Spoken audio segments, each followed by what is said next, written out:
Hello all. నేను మీ Rachana Srungavarapu. Welcome to Federal Telangana. PC Ghosh కమిషన్‌ని టైమ్ పీరియడ్‌ని కాంగ్రెస్ గవర్నమెంట్ ఇప్పుడు ఎక్స్‌టెండ్ చేసింది. ఎక్స్‌టెండ్ చేయడంతో పాటు రాత్రికి రాత్రే కేసీఆర్‌కి, గత మాజీ ముఖ్యమంత్రి అయిన కేసీఆర్‌కి, ఆర్థిక మంత్రి ఈటెల రాజేందర్‌కి నోటీసులు కూడా సర్వ్ చేయడం జరిగింది. సో, ఈ నేపథ్యంలో ఇంత ఇదివరకు నరసింహారెడ్డి కమిషన్ వేసినప్పుడు కూడా కాంగ్రెస్ ప్రభుత్వం కేసీఆర్ అసలు ఆ కమిషన్‌కి నన్ను విచారించే అర్హతే లేదన్నారు. ఇప్పుడు ఇవి నోటీసులు సర్వ్ అయినాక కేటీఆర్ కావచ్చు, కవిత కావచ్చు, ఈటెల రాజేందర్ కావచ్చు చాలా స్ట్రాంగ్‌గా కౌంటర్స్ అయితే వేశారు. సో, ఓవరాల్‌గా ఇది ఇప్పుడు తెలంగాణ రాజకీయాలను వేడెక్కిస్తున్నటువంటి అంశం. ఈ నేపథ్యంలో ఈ కాళేశ్వరం ప్రాజెక్ట్‌లో జరిగిన అవినీతి మీద జరిగినటువంటి ఈ కమిషన్ అన్నది తెలంగాణ రాజకీయాలను ఎలా ప్రభావితం చేయబోతుంది? ఇప్పుడు బీఆర్ఎస్, బీజేపీ 2 కూడా కొంత ఒకే స్టాండ్ మీద నిలబడ్డాయి కాబట్టి ఎందుకంటే అటు ఈటెల రాజేందర్ బీజేపీ, ఇటు వీళ్ళు బీఆర్ఎస్ ఇద్దరు అట్‌లీస్ట్ ఒక స్టాండ్ మీద ఉన్నారు కాబట్టి ఈ పొలిటికల్ ఈక్వేషన్స్ ఎలా వర్కౌట్ అవబోతున్నాయి? ఓవరాల్‌గా కేసీఆర్ మీద, బీఆర్ఎస్ మీద, తెలంగాణ రాజకీయాల మీద ఈ కాళేశ్వరం ప్రాజెక్ట్ మీద వేసినటువంటి కమిషన్ ఏమైనా ఎఫెక్ట్ చూపించబోతుందా? ఈ విషయాల గురించి మనతో మాట్లాడడానికి ఉన్నారు senior political analyst Chalasani Narendra గారు, అలాగే యాక్టివిస్ట్ అండ్ రైటర్ డానీ గారు. సో, ముందు డానీ గారు మీతో మొదలు పెడదాం. మీరు చెప్పండి. అసలు ఓవరాల్‌గా మీరు ఇప్పటివరకు తెలంగాణలో ఏ ప్రభుత్వం అధికారంలోకి వచ్చినా కమిషన్స్ ఎలా వ్యవహరిస్తాయి ఒక ఐడియా ఉంది గాబట్టి, ఈ పీసీ ఘోష్ కమిషన్ అనేది అప్పటికప్పుడు 2 మంత్స్ ఎక్స్‌టెండ్ చేసి నోటీసులు సర్వ్ చేయడం ఇదంతా ఎలా అనిపిస్తుంది మీకు?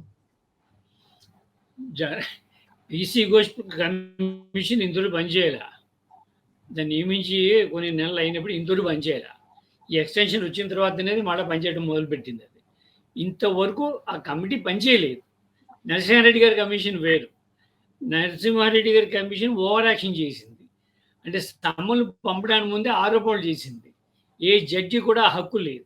సమ్మలు పంపి వచ్చి మీ ఆర్గ్యుమెంట్ చెప్పండి, మీ మీద ఆరోపణలు ఉన్నాయని చెప్పాలి. ఇంతకుముందు ఆ ఎలక్ట్రికల్ పర్చేస్, పవర్ పర్చేస్ మీద ఆయన మీడియా ముందు ఆరోపణలు చేశాడు. అలా చేసే హక్కు ఏ జడ్జి కూడా లేదు. ఆ బేస్ మీద కేసీఆర్ గారు సుప్రీంకోర్టు నుండి ఆర్డర్స్ తెచ్చుకొని ఆ కమిషన్ పక్కన తప్పించగలిగాడు. ఈ కమిషన్ వేరు, దానికి వ్యతిరేకం ఈ కమిషన్. అది ఓవర్ యాక్టివ్ అయితే అసలు యాక్టివే కాదు, ఇది ఇన్యాక్టివ్ ఇది కమిషన్. ఇది అందుకోసం దాన్ని పొడిగిస్తూ పోయారు. ఇప్పుడు మూడోసారి నాలుగోసారి పొడిగించిన తర్వాత దాన్ని సమ్మల్ని ఇచ్చాడు. సమ్మల్ ఇచ్చేటువంటి హక్కు జ్యుడిషియల్ కమిటీకి ఉన్నది. ఇలాంటి తప్పులు దీంట్లో జరిగే అవకాశం జ్యుడిషియల్ కమిషన్ కోర్టు ఏమే కాదు, శిక్షించలేదు అది.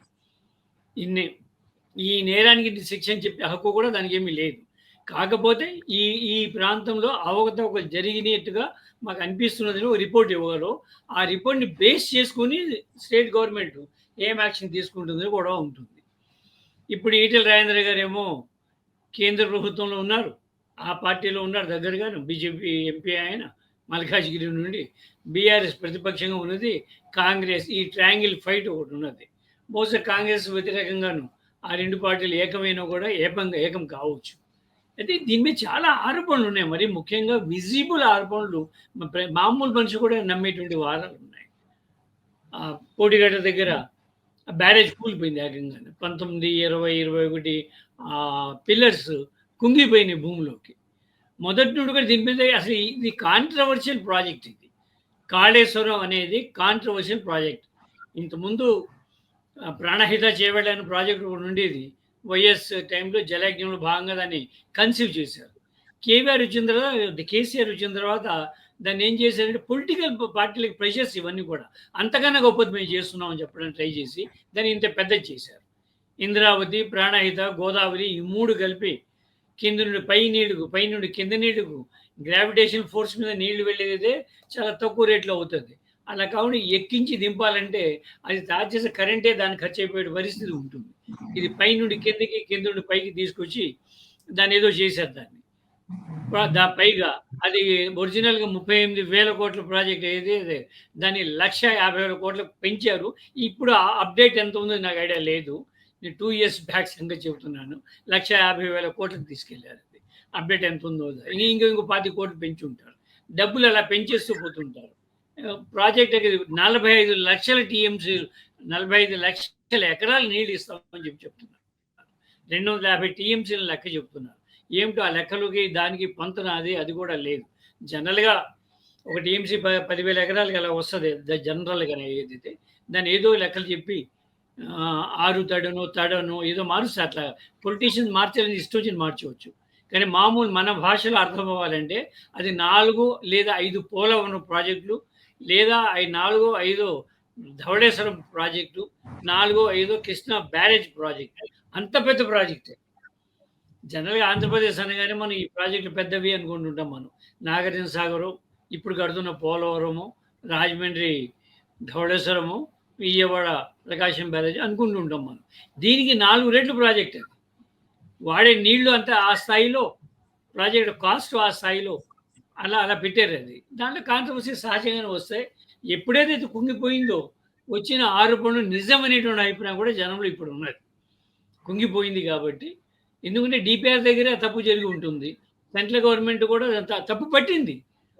నేషనల్ డ్యామ్స్ అథారిటీ దాన్ని డిజైనింగ్‌లోనే తప్పున్నది. అందుకే అది కుంగిపోయింది అక్కడ అని చెప్పేసి ఆల్రెడీ చెప్పింది. అదొక బేస్ ఉంది మనకి కేస్ పెట్టడానికి. పైగా దీని తాలూకు ఈఎన్సీ అరెస్ట్ అయ్యాడు. కొన్ని కోట్ల రూపాయలు ఇంట్లో దొరికినాయి. 28 కోట్ల రూపాయలు కూడా ఆయన ఇంట్లో దొరికింది. అరెస్ట్ అయ్యి ఉన్నాడు ఇప్పుడు ఆయన. ఈ ప్రాజెక్ట్ ఈఎన్సీ ఇంజినీరింగ్ చీఫ్. అది అంటే ఇదంతా ఒక బేస్ ఉంది. అయితే కేసీఆర్‌కి ఇన్వాల్వ్‌మెంట్ ఉందా? హరీష్ రావు ఇన్వాల్వ్‌మెంట్ ఉందా? లేదా ఈటెల రాజేందర్ ఇది పొలిటికల్ మ్యాటర్. వాళ్ళ అనుమతితోనే జరిగిందా? జనరల్‌గా ఇరిగేషన్ ప్రాజెక్టులు ఇటీవలి కాలంలో నేను చూసినంత వరకు గత 15 నేనైతే 20 ఏళ్ళుగా చాలా దగ్గరగా ఇరిగేషన్ ప్రాజెక్ట్ చూస్తున్నాను నేను. ఇరిగేషన్ ప్రాజెక్ట్‌లో తప్పనిసరిగా ఫ్రాడ్ ఉంటుంది. అడ్వాన్స్ మొబిలైజేషన్ అడ్వాన్స్ అని ఒకటి ఇస్తారు. అది ఎన్నికల్లో వాడటం కోసం అక్కడ పెడతారు అది. ఎలాగో కాంట్రాక్ట్ మేఘా ఇంజినీరింగ్ అనుకుంటా దీని కాంట్రాక్ట్.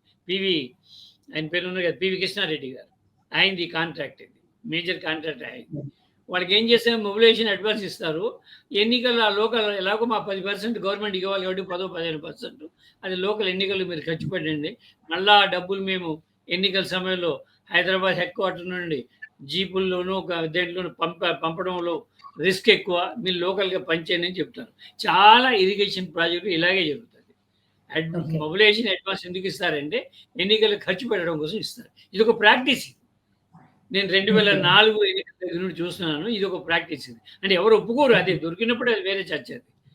లేదా ఈఎన్సీ ఇంట్లో అన్ని కోట్ల రూపాయలు దొరకడం ఏంటి? ఈ ప్రాజెక్టులు ఈఎన్సీ ఇంట్లోను 38,000 కోట్ల రూపాయలతో కన్స్ట్రక్షన్ ప్రాజెక్ట్ 1,50,000 కోట్లు తీసుకెళ్ళి అది కూడా సగం పని కూడా కాలేదు. ఇంకా పెంచడం ఏంటి? అంటే దీంట్లో కరప్షన్ తప్పనిసరిగా ఉంది. అది ఎలా ఎతుకుతారు? వీళ్ళు ఎలా ఫైండింగ్ మాట్లాడతారు? వీళ్ళు ఫైండింగ్స్ మాత్రమే చెప్పగలరు. పనిష్ చేసే అధికారం జ్యుడిషియల్ కమిటీకి లేదు. Basing on that state government case file చేస్తుంది. కేసీఆర్ మీద చేస్తారా? హరీష్ రావు మీద చేస్తారా? ఈటెల రాజేందర్ మీద చేస్తారా? ఈ ముగ్గురు ఆనాటి కన్సర్న్ మినిస్టర్స్ వీళ్ళు. ఒక ఆయన చీఫ్ మినిస్టర్, ఆయన కన్సీవ్ చేసాడు ఈ ప్రాజెక్ట్‌ని. ఇంకొక ఆయన ఇరిగేషన్ మినిస్టర్, మూడో ఆయన ఫైనాన్స్ మినిస్టర్. ఈ ముగ్గురి మధ్యనే ఈ డబ్బు తాలూకు వ్యవహారం జరుగుంటుంది. అదే వేరే వేరే పార్టీలు ఉన్నారు ఇప్పుడు. వాళ్ళిద్దరు కలిసిపోతారా? తమను డిఫెండ్ చేసుకోవడం అనేది ఇంట్రెస్టింగ్ పాయింట్ అది. ఓకే. మొత్తం మీద అవినీతి అయితే జరిగింది అన్నది విజిబుల్‌గా ఉందని డానీ గారు తేల్చేశారు. నరేంద్ర గారు ఓవరాల్‌గా ఈ కమిషన్‌ని, బీఆర్ఎస్‌ని, కాంగ్రెస్‌ని ఈక్వేషన్ మీరెలా చూస్తున్నారు? అలా ఎలక్షన్ టైంలో కాళేశ్వరం ప్రాజెక్టులో 1,00,000 కోట్ల అవినీతి జరిగిందని స్వయంగా ప్రధానమంత్రి గారు చెప్పారు. స్వయంగా రేవంత్ రెడ్డి కాంగ్రెస్ వాళ్ళు ప్రచారం చేశారు. ఈ విచారణ కూడా 1,00,000 కోట్లు వసూలు చేసి నేను కక్కించి వాటిని పేదలకి పంచిపెడతాను అని రేవంత్ రెడ్డి గారు చెప్పారు. అయితే ఇవాళ పీసీ ఘోష్ కమిషన్ ఉందో దాని విచారణ పరిధిలో 1,00,000 కోట్ల అవినీతి అంశం లేదు.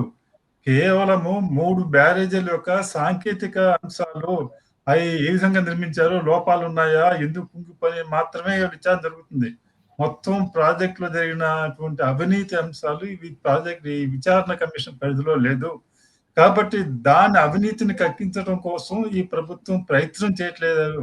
పైగా ఈఎన్సీ గారి ఇంట్లో కోట్ల రూపాయలు దొరికినాయి. అనేక మంది అవినీతి పరుల ఆరోపణలు వచ్చినాయి. అసలు ఈ ప్రభుత్వంలో అంతకుముందే నాగం జనార్దన్ రెడ్డి గారు లాంటి వాళ్ళు అనేక ఆరోపణలు చేశారు. స్వయంగా ఏమేంటంటే ఇది ఒక సెంట్రల్ గవర్నమెంట్ ఆధారంలో ఉన్నటువంటి ఎలక్ట్రికల్ పవర్ జనరేషన్ కార్పొరేషన్ దగ్గర లోన్ పట్టుకొచ్చి ఇక్కడ అసలు పవర్ జనరేషన్ అనేది లేదు ఈ ప్రాజెక్ట్ లో. ఆయన ఆ డబ్బులు తీసుకొచ్చి ప్రాజెక్ట్ ఖర్చు పెట్టారు. దాని మీద సెంట్రల్ గవర్నమెంట్ కేసు పెట్టవచ్చు, చర్యలు తీసుకోవచ్చు. ఆ విధంగా వాళ్ళు ఇంతవరకు ఎలాంటి చర్యలు తీసుకోవాలా. అనేక మంది కేంద్ర మంత్రులు వచ్చి ఆ ప్రాజెక్టు సందర్శించి బ్రహ్మాండంగా ఉంది, ఇది ఏషియాలోనే అత్యంత అద్భుతమైన ప్రాజెక్ట్ అని పొగడ్తలు కురిపించారు నితిన్ గడ్కరీ నుంచి అనేక మంది. అందులో ఇది మిగతా శ్రీశైలం, నాగార్జున సాగర్ లాంటి ఇరిగేషన్ ప్రాజెక్ట్ కాదు, ఇది కేవలం ఎత్తిపోతల పథకం మాత్రమే నీటిని. అసలు కొంతమంది ఆ రోజుల్లో చెప్తుండేవారు, ఈ ఎత్తిపోతల కోసం ఎలక్ట్రిసిటీకి వాడేటువంటి ఖర్చులు, రేపు కాబోయే ఖర్చులు వాళ్ళైతే ప్రభుత్వం భరిస్తుంది, భవిష్యత్తులో ఎవరు భరిస్తారు? ఆ ఖర్చులతో మనం మినరల్ వాటర్స్ ని ఫ్యాక్టరీల నుంచి నీళ్లు ఇస్తే రైతులకి తేలిగ్గా అయిపోతుంది ఖర్చు అని కూడా అంటుండేవారు. అటువంటి ప్రాజెక్టు గురించి అసలు ఆ విచారణ అంశాలు ఏమీ అంశాలు లేవు అసలు. ఈ ఆల్రెడీ విచారణలో చాలా వరకు అయిపోయి ఈ నెల 25 ప్రాంతంలో కమిషన్ రిపోర్ట్ ఇవ్వబోతుంది, కేసీఆర్ ని హరీష్ రావుని పిలవకుండా ఇవ్వబోతుందని పత్రికలో వార్తలు వచ్చాయి. అయితే ఇంతలో అకస్మాత్తుగా కారణాలు ఏమైతే కావచ్చు, దాన్ని యొక్క కమిషన్ కాలపరిమితి ఎక్స్టెండ్ చేసి విస్తరించి వాళ్ళకి వీళ్ళని కూడా పిలవాలి అని వీళ్ళని కూడా సమన్ చేసి పిలిచే ప్రయత్నం చేస్తున్నారు. ఇప్పటికే ప్రతి వాళ్ళు కూడా ఇంజనీర్లు, అనేక టెక్నికల్ పర్సన్స్ అందరినీ కమిషన్ విచారించింది, చాలా లాబొరేట్ ఎక్సర్సైజ్ చేసింది. వాళ్ళంతా ఏం చెప్పారు, మాకేం తెలియదండి, కేసీఆర్ గారు ఆయన చేసిన డిజైన్ ప్రకారం, ఆయన చేసినటువంటి దాని ప్రకారమే మేము చేసాం పనులు, ఆయనే బాధ్యులు, మాకేం తెలియదు అన్నారు. అది నిజమైనప్పుడు కూడా ముఖ్యమంత్రి కేవలం పరిపాలన పరమైనటువంటి ప్రభుత్వం అనుమతులు ఇస్తుంది, ఆర్థిక అంశాలు చూస్తుంది, కానీ సాంకేతిక అంశాలు ఆయన చెప్పినట్టు చేశాము, మాకు సంబంధం లేదు అని అక్కడ చీఫ్ ఇంజనీర్ గా పనిచేస్తున్న వాళ్ళు, పెద్ద సీనియర్ ఇంజనీర్లు, పెద్ద పెద్ద దశాబ్దాలు పనిచేస్తున్న వాళ్ళు ఇచ్చినటువంటి ఎవిడెన్స్ ని కమిషన్ కనుక నిజంగా తీసుకొని రిపోర్ట్ ఇస్తుందని మనం భావించలేం అనమాట. కాబట్టి ఇదంతా కూడా చివరికి కేసీఆర్ మీద కానీ ఆయన ఎన్నికల సమయంలో చెప్పినట్లు ఆయన దోషిగా నిలబెట్టి దాని మీద ఈ ప్రభుత్వం చర్య తీసుకుంటుంది, తీసుకున్న కోర్టు ముందు నిలబడుతుంది అని ఇవాళ మనం భావించలేం. ఇవాళ ఈటెల రాజేందర్ ఏమంటున్నారు, నేను అన్ని వచ్చి విచారణలో చెప్తాను, చెప్పినప్పుడు దాంట్లో అప్పటికే అందరూ చెప్పారు కదా, దాంట్లో ఆ ప్రభుత్వంలో కేవలం ఒక్కరే నిర్ణయాలు తీసుకుంటారు, కేసీఆర్ మాత్రమే, మిగతా మంత్రులంతా కూడా ఉత్సవ విగ్రహాలు అన్న రీతిలో ఆయన నిన్న మాట్లాడారు. అలాంటప్పుడు మిగతా వాళ్ళ పాత్ర ఏం లేదని, నిజంగా మంత్రులు ఉత్సవ విగ్రహాలు అయితే ఆయన ఆర్థిక మంత్రిగా ఒక కీ పొజిషన్ లో ఆ ప్రభుత్వంలో సుదీర్ఘకాలం పనిచేసి కేవలం మంత్రి పదవి తీసేశారని చెప్పి బయటకు వచ్చి ఇవాళ ఆ విధంగా మాట్లాడటం అంటే వీళ్ళంతా కూడా వాళ్ళ బాధ్యతారహితంగా వ్యవహరించారా, అవకాశవాదులుగా వ్యవహరించారా అనేటువంటి అనుమానం కూడా కలుగుతుంది. కాబట్టి ఈ విచారణ అంతా కూడా మన దేశంలో ఇలాంటి విచారణలు కూడా కేవలం కాలయాపన కోసము, సరైనటువంటి కఠినమైన నిర్ణయాలు ఇది సాంకేతిక పరమైనటువంటి అంశాల మీద విచారణ జరగాలి తప్పితే జ్యుడిషియల్ విచారణ, ఇది న్యాయసమ్మతమైనటువంటి అంశాలు దీంట్లో ఏం లేవు. ఒక జడ్జి కేవలం లీగల్ గా ఇది ఒక ప్రభుత్వం నిర్ణయం తీసుకుంది ఒక ప్రాజెక్ట్ నిర్మించాలని, దాంట్లో లీగల్ గా ఎటువంటి సమస్యలుగా సందేహాలు ఉండదు.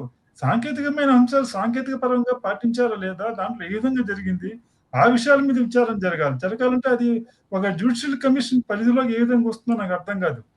అంటే నిజంగా రేవంత్ రెడ్డి గారికి ఈ విధంగా కేసీఆర్ ప్రభుత్వంలో అవినీతి మీద చర్యలు తీసుకున్నటువంటి ఉద్దేశం ఉందా, కేవలం ప్రచారం కోసం చేస్తున్నారా, లేకపోతే ఆయన మీద కాంగ్రెస్ అధిష్టానం నుంచి కేసీఆర్ మీద చర్యలు తీసుకోవద్దని ఒత్తిళ్లు వస్తున్నాయా అని అనుమానం కలుగుతుంది. ఎందుకంటే జస్టిస్ లోకూర్ కమిటీ ఈ ఇరిగేషన్ థర్మల్ ప్రాజెక్ట్స్ విషయంలో జరిగినటువంటి వచ్చినటువంటి ఆరోపణల మీద విచారణ చేసి ఆ రిపోర్ట్ ఇచ్చి 7 నెలలైంది ప్రభుత్వంకి. ఎమ్మట ఆ రిపోర్ట్ రాగానే మంత్రులు చెప్పారు, మీడియాలో వార్తలు వచ్చాయి, ఎమ్మటే కేబినెట్ ముందు ఈ రిపోర్ట్ ని పెట్టబోతున్నారు, అసెంబ్లీలో దాన్ని ప్రవేశపెడతారు, దాని మీద కేసు నమోదు చేసి కఠిన చర్యలు తీసుకోబోతున్నారని. 7 నెలలు అయినప్పుడు కూడా ఆ రిపోర్ట్ ఏమైందో తెలియదు, ఎలాంటి చర్య కూడా ఈ ప్రభుత్వం ఇప్పటి వరకు తీసుకున్నటువంటి దాఖలాలు మనకు కనిపించట్లేదు. కాబట్టి ఇవన్నీ కూడా విలువ రాజకీయాలు అందరూ కూడా ఈ కమిషన్ ద్వారా కానీ దీనిలో రాజకీయ ప్రచారాలకి, రాజకీయ వేదికలుగా వీటిని వాడుకుంటున్నారు కానీ నిజంగా అవినీతిని వెలుగు తీయాలని కానీ, జరిగిన లోపాలను సరిదిద్దాలని కానీ ఇటువంటి ప్రయత్నాలు జరగట్లేదు. గవర్నమెంట్ ఆధ్వర్యంలో ఉన్నటువంటి ఫైనాన్స్ కార్పొరేషన్లు దీనికి రుణాలు ఇచ్చాయి, దాన్ని పెట్టుబడులు పెట్టాయి ఈ ప్రాజెక్ట్ లో, కాబట్టి వాళ్ళకు కూడా దీని మీద చర్యలు తీసుకుంటున్న అధికారం ఉంది. కానీ సెంట్రల్ గవర్నమెంట్‌లో వాళ్ళు ప్రధానమంత్రి వచ్చి స్వయంగా ఆరోపణలు చేసి, విమర్శలు చేసి వాళ్ళ అటువైపు నుంచి ఎటువంటి ప్రయత్నం కూడా జరగట్లేదు చర్యలు తీసుకోవడానికి. కాబట్టి ఇదంతా కూడా ఊళ్ళు దొంగలుగా ఊళ్ళు పంచుకున్నట్టు అన్నట్లుగా రాజకీయ వివాదాలు దీని మీద ప్రచారం చేసి రాజకీయ ప్రయోజనాలు ఎవరికి వాళ్ళుగా పొందాలనే ప్రయత్నం చేస్తున్నారు గానీ, నిజాల్ని అసలు వాస్తవాలు ఏం జరిగిందో అనేది అసలు బయటకు తెచ్చే ప్రయత్నం జరగట్లా. నిజంగా ప్రాజెక్ట్ నిర్మాణంలో 1,00,000 కోట్ల అవినీతి జరిగింది. నరేంద్ర గారు షార్ట్‌గా కన్క్లూడ్ చేయరా? కానీ ఆ దిశలో ఎటువంటి చర్యలు కూడా మనకి కనిపించట్లేదు. ఓకే. థాంక్ యూ నరేంద్ర గారు. సో, డానీ గారు మీరు చెప్పండి. ఇది అస్సలు పనిచేయట్లేదని మీరన్నారు. కాకపోతే లేటెస్ట్ డెవలప్‌మెంట్ మనం చూస్తే ఒక 110 మంది అధికారుల్ని విచారణ చేయడం, వాళ్ళందరూ పాలకులదే అని చెప్పారు. ఈ నేపథ్యంలో మనం గతంలో తీసుకుంటే కేసీఆర్ గారు గాని, మిగిలిన ప్రభుత్వాలున్నప్పుడు అపోజిషన్ మీద ఒక అవకాశం వస్తే దాన్ని స్ట్రాంగ్‌గా వాడుకున్నటువంటి ఎన్నో ప్రాంతీయ పార్టీలను మనం చూసాం. ఇప్పుడు కాంగ్రెస్‌కి అవకాశం ఉన్నా సరే కేసీఆర్ విషయంలో మౌనంగానే ఉండబోతుందా? కేసీఆర్ ప్రతిపక్షంగా మారిన తర్వాత మౌనంగా ఉంటున్నారు కాబట్టి, కాళేశ్వరం ప్రాజెక్ట్ ఆయన బ్రెయిన్ చైల్డ్ అని చెప్పుకున్నారు కాబట్టి, ఇప్పుడున్న సిట్యుయేషన్‌లో ఒకవేళ ప్రూవ్ అయితే ఆయన ఆ తప్పుని కూడా, ఆ నిందను కూడా తీసుకోవడానికి సిద్ధంగా ఉంటారా?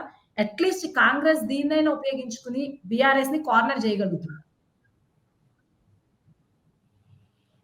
కాంగ్రెస్ ఉత్సాహంగానే ఉంటుంది కేసీఆర్‌ని శిక్షించాలని. 2 విషయాలు ఉంటాయి. దీనికి వచ్చిన గడబడి ఏంటంటే, కాంగ్రెస్ బీఆర్ఎస్‌ని ఏ దృష్టితో చూస్తుందనేది ముఖ్యం. ఏదో విధంగా కేసీఆర్‌ని శిక్షించడం కాదక్కడ. కేంద్ర రాజకీయాల్లో బీఆర్ఎస్ బీజేపీకి వ్యతిరేకంగా ఉండేదైతే, ఇక్కడ కాంగ్రెస్ కేసీఆర్ పట్ల మెతక వైఖరితో ఉంటుంది. జ్యుడిషియల్ ఎంక్వైరీ అలా సాగతీస్తూ ఉంటుంది. జ్యుడిషియల్‌లో ఉన్నటువంటి చాలా సౌకర్యం ఏమిటంటే, మన దగ్గర డబ్బులు ఉండాలి కానీ దాన్ని వాయిదా వేస్తూ ఉండొచ్చు. పైగా జ్యుడిషియల్ ఎంక్వైరీలో ఉన్నటువంటి ఈ ప్రత్యేకించి నేను పీసీ ఘోష్ గారి మీద నేను కామెంట్ చేయడం కరెక్ట్ కాదు కానీ, గతంలో నేను 3, 4 ఇలా జ్యుడిషియల్ ఎంక్వైరీస్ చూసా. ఎక్కువ మంది వాళ్ళలో సుప్రీంకోర్టులో కానీ, హైకోర్టులో కానీ రిటైర్డ్ జడ్జిలే ఉంటారు. వాళ్ళకి రిటైర్మెంట్ టైంలో వచ్చే సౌకర్యాలు ఇవన్నీ కూడా. సంచేత సాగదీస్తూ ఉంటారు. ఏ పని పాట లేకుండా గెస్ట్ హౌసు, 3, 4 స్టాఫు, తగినంత రెమ్యూనరేషను, ఒక కారు వగైరా ఉంటుంది కాబట్టి ఏ పని మొదలుపెట్టక టైం పాస్ చేస్తుంటారు. సాయంత్రం పూట నాలాంటి ఒక జర్నలిస్ట్‌ని పిలిపించుకొని గెస్ట్ హౌస్‌కి ఇతర కబుర్లని మాట్లాడుతూ ఉంటారు. జ్యుడిషియల్ ఎంక్వైరీ అనేది ఒక ఫన్ డ్రామా లాంటిది నా దృష్టిలో. దానికి వస్తుంది అప్పుడు దాన్ని యాక్టివేట్ చేసి ఏదో ఒక రిపోర్ట్ ఇవ్వండి 15 రోజులు 20 రోజులు అంటే ఒక రిపోర్ట్ తయారు చేసి ఇస్తారు. ఆ రిపోర్ట్ కేసీఆర్ అరెస్ట్ చేయడానికో లోపల వేయడానికో కేసు పెట్టడానికో పనికిరాదు. బేసింగ్ ఆన్ దట్ రిపోర్ట్ ఇంకో రెగ్యులర్ కోర్టులో కేసు వేయాల్సి ఉంటుంది. అది కేసు వేస్తారా లేదని మళ్ళీ వేరే ప్రశ్న. ఆనాడు కాంగ్రెస్ పార్టీకి కేసీఆర్ మీద ఎలాంటి అభిప్రాయం ఉంటుంది? బీజేపీని శత్రువుగా భావిస్తున్నదా? కేసీఆర్‌ని శత్రువుగా భావిస్తున్నదా? బీజేపీని ఎలాగో ప్రత్యర్థిగా భావిస్తుంది. కేసీఆర్ దగ్గరయ్యే అవకాశాలు ఉన్నాయా? లేకపోతే బీజేపీ క్యాంప్‌లో చేరే అవకాశాలు ఉన్నాయా? ఇలాంటి పొలిటికల్ ఈక్వేషన్స్ మీద ఫ్యూచర్ ఆధారపడి ఉంటుంది. ఈయన ఎప్పుడు ఇవ్వాలో ఘోష్ గారు రిపోర్ట్ ఈయన సిఫార్సులు మాత్రమే చేయగలడు కదా, తీర్పు చెప్పలేడు. జడ్జి గారికి ఉన్నటువంటి పరిమితులు అవి, జ్యుడిషియరీ ఎంక్వైరీకి ఉన్న పరిమితులు అవి, సిఫార్సులు చేస్తారు. టెక్నికల్ సైడు ఇలా జరిగిందనేటువంటి రిపోర్టులు మా దగ్గర ఉన్నాయి. ఫైనాన్స్ సైడ్ ఇలా కూడా జరిగినట్టుగా ఇవి ఉన్నాయి. డిపిఆర్ వాటిలో కూడా లోపాలు ఉన్నట్టుగా నా దృష్టికి వచ్చింది. ఇదంత రిపోర్ట్ ఇదని చెప్పి ఒక రిపోర్ట్ ఇవ్వగలడు ఆయన, ఒక నివేదిక ఇవ్వగలడు. నివేదికను బేస్ చేసి ఫ్యూచర్ ఎలా అనేది మళ్ళీ అగైన్ పొలిటికల్ ఈక్వేషన్స్ మీద ఆధారపడి అనేక లింకులేవి. ఒక్కొక్క నది ప్రవహించినట్టే ప్రతి ఒక్క జంక్షన్లో నది 2 పాయలుగా అవుతుంటుంది. మళ్ళీ ఇంకో 2 పాయలు అవుతుంది. సరిగ్గా ఇదే తంతు ఇది నడుస్తుంది. డెసిసివ్ ఉంటే వేరే కదా, దాని ఫైల్స్లో కానీ ఇంకో చోట కానీ ఫినాన్షియల్ అవకతవకలు బయటపడుతుంది కనుక అది వేరే కదా. అది బయటపడతాయా లేవా తెలియదు. పైగా రెండోది అసలు అంతకన్నా ముఖ్యమైనది ఈ సందర్భంగా చెప్పాలి, ఈ నీళ్ళని తెలంగాణలో కాకుండా తమిళనాడు, కర్ణాటకలో వాడాలని కేంద్ర ప్రభుత్వం అనుకుంటున్నది. అసలు మనం ఆ విషయాన్ని మర్చిపోయి ఇది చర్చ చేస్తున్నాం. గోదావరి నీటిని హైజాక్ చేయాలని ఇంద్రావతి ప్రాణహితలో నుండి దాదాపు 300 టీఎంసీ నీళ్ళని తమిళనాడు, కేరళ రాష్ట్రాలకు తీసుకెళ్ళాలి, తమిళనాడు, కర్ణాటక రాష్ట్రాలకు తీసుకెళ్ళాలి. ఆల్రెడీ అక్కడ ప్రోగ్రామ్ మొదలైపోయి ఉంది. మనకు సోమశిల దగ్గర నుండి తమిళనాడుకి వెళ్ళే ప్రాజెక్ట్ కేంద్ర ప్రభుత్వం చేపట్టి ఉంది. దాంట్లో నీళ్లు లేవు. ఇక్కడ నుండి తీసుకెళ్ళి దాంట్లో నీళ్లు పోయాలి. మనకి పెన్నా నదిలో నీళ్లు లేవు. కృష్ణా నదిలో కూడా వాటర్ లేదు. గోదావరి నదిలో సర్ప్లస్ ఉన్నదని మనము తెలంగాణ వాడు కొన్ని కళలు కంటున్నారు, ఆంధ్రప్రదేశ్ వాడు కూడా కొన్ని కళలు కంటున్నారు. గోదావరి నీళ్ళని ఎలా వాడుకుందాము అని.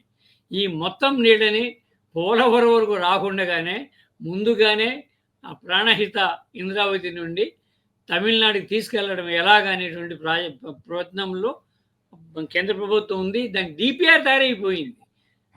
నితిన్ గడ్కరీయే దాని డిపిఆర్ని రిలీజ్ చేశాడు, దాని ఫండ్స్ రిలీజ్ చేశారు. ఆ పని జరుగుతున్నది.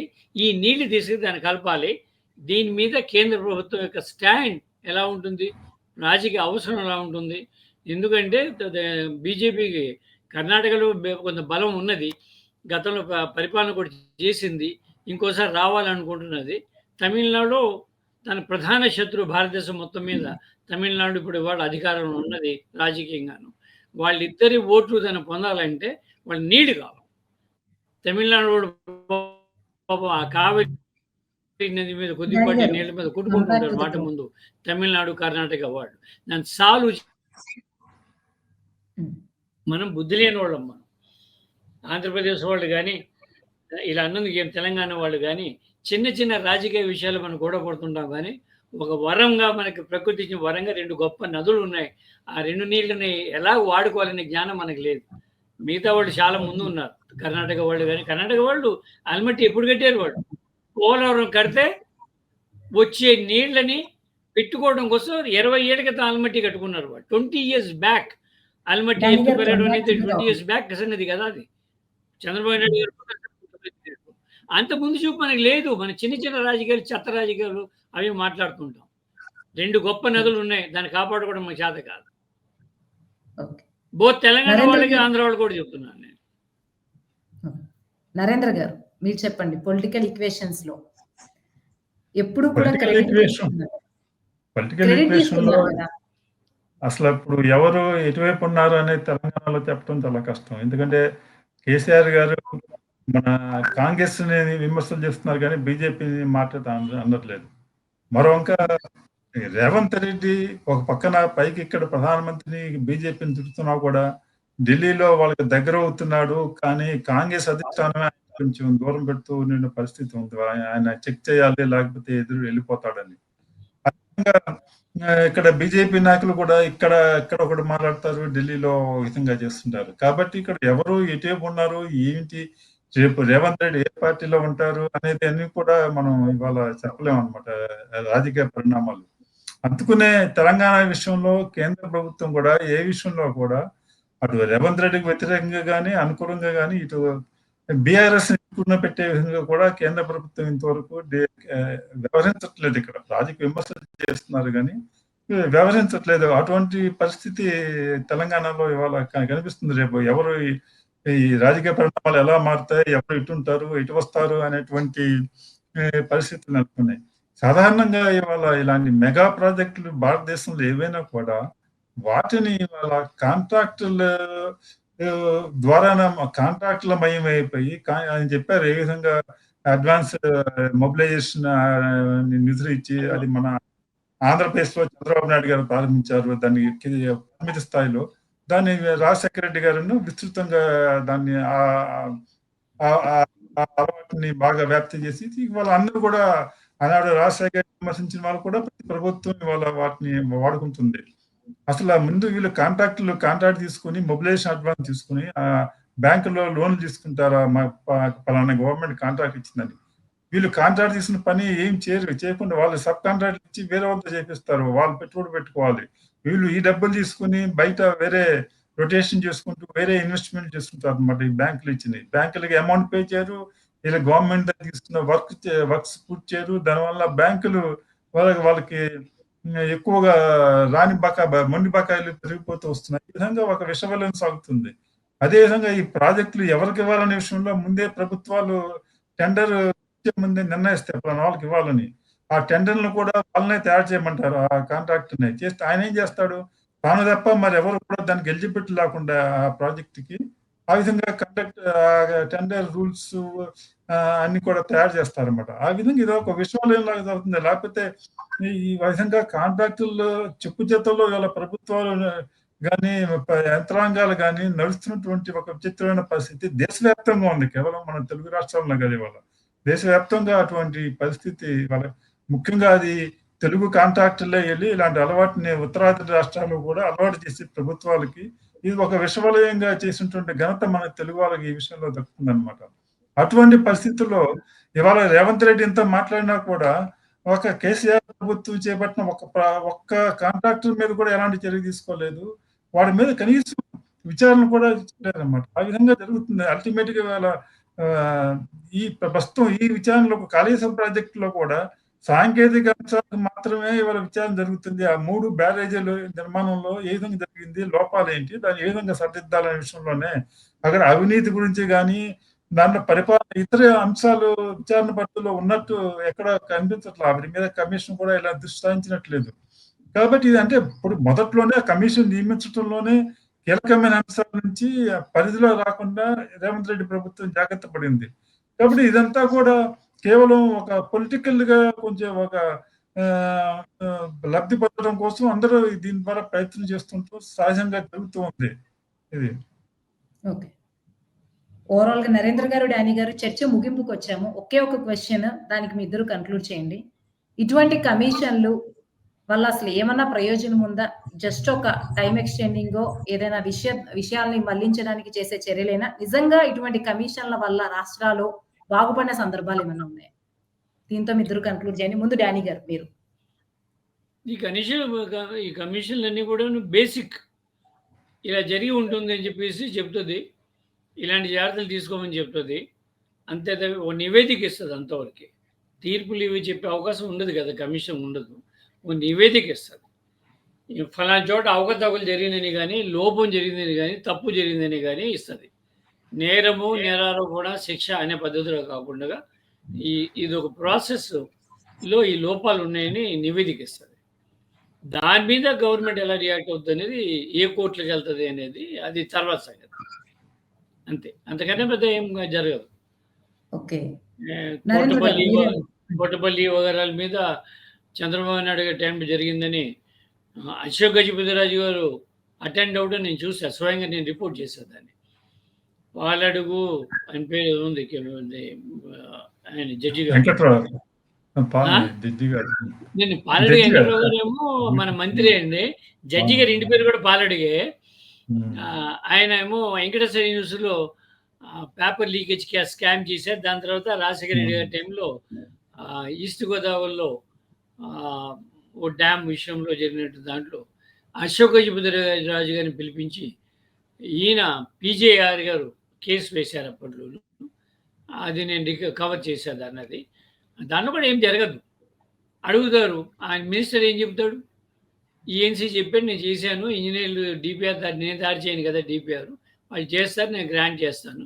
గ్రాంట్ చేస్తే ప్రజలు ఊరుకోరు కదా, ఎలక్షన్ ముందు పూర్తి కావాలి ప్రాజెక్టులు అంటారు. ఆ పని మాత్రమే మేము చేస్తాం, కానీ దాంట్లో ఉన్న లోపాలకు నేను ఎలా చెప్తాను అంటాడు. ఎవడు కూడా తప్పుకుంటారు వాడు హ్యాపీగా. ఏం కావు మరీ జరిగిన ప్రూఫ్. ఓకే, ఓవరాల్ గా పెద్ద ఉపయోగపడే దిశలో అయితే ఇవి పనికిరావని చెప్పేశారు డానీ గారు. నరేంద్ర గారు మీరు కన్క్లూడ్ చేయండి. మళ్ళీ రిపోర్ట్ మీద మళ్ళీ వేరే ఎంక్వైరీ జరగాలి. గవర్నమెంట్ సిఐడి ఎంక్వైరీ చేయటము, లేకపోతే సిబిఐకి ఇవ్వటము, ఇలాంటి చేయాలి. మళ్ళీ వాళ్ళు ఎంక్వైరీ చేసి వాళ్ళు కేసులు ఫైల్ చేసేది వాళ్ళు చేయాలి. కేసులు ఎవరనేది నేరస్తులు అనేది వాళ్ళు డిసైడ్ చేసి కేసులు ఫైల్ చేస్తారు.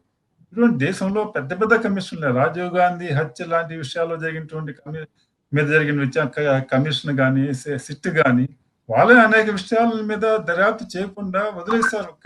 కావాలని వదిలేశారా? దీనివల్ల మా దేశంలో ఉగ్రదాడులు జరిగినాయి బొంబాయిలో. వాటిలో కూడా పార్లమెంట్ మీద దాడి, కీలకమైన అంశాల మీద విచారణ చేయకుండా దాన్ని వాళ్ళకి స్థానికంగా ఎవరు సహకరించారు, ఇలాంటి అంశాలని దాటవేశారు. ఎందుకంటే అవన్నీ కనుక చేస్తే ఒక స్థానిక రాజకీయటువంటి ప్రయోజనాలు దెబ్బతింటాయని కావచ్చు, ఇతరులు కావచ్చు, కీలకమైన అంశాలను దాటవేసి ప్రభుత్వం తమ అనుకూలమైన అంశాలను తీసుకుని దీని ఒక రాజకీయ వేధింపుల కోసం కానీ లేదా ప్రచారం కోసం ఇవన్నీ పనికొస్తాయి తప్పితే నిజంగా ప్రభుత్వంలో పొలిటికల్ విల్, రాజకీయ సంసిద్ధత, అక్రమాలని బయట పెట్టాలి, దాని మీద బాధ్యుల మీద చర్య తీసుకోవాలనేటువంటి నిజంగా పొలిటికల్ విల్ ప్రభుత్వంలో ఏ మేరకు ఉంది అనే దాని మీద అంత ఆధారపడి ఉంటుంది. ఓకే, థ్యాంక్ యూ నరేంద్ర గారు, థ్యాంక్ యూ డానీ గారు. ఓవరాల్ గా ఇలాంటి కమిషన్ల వల్ల నిజంగా ఒక రాష్ట్ర రాజకీయాల్లో పార్టీలో అవినీతినో ప్రభావితం చేసేటువంటి దిశగా అయితే ఇవి పనిచేయవని తేల్చేశారు. బట్ చూద్దాం దీనికి వీళ్ళు కేసీఆర్ ఎలా రియాక్ట్ అవుతారు. అట్లీస్ట్ పొలిటికల్ గా అయినా సరే ఇదేమన్నా టర్నింగ్ పాయింట్ అవబోతుందో లేదో ఫ్యూచర్ లో వేచి చూడాల్సిందే. నరేంద్ర గారు, డానీ గారు, థ్యాంక్ యూ సో మచ్ ఇంత ఇన్ఫర్మేటివ్ డిస్కషన్ లో పార్టిసిపేట్ చేస్తారు. దీంతో ఈ చర్చను ముగిద్దాం. Thank you.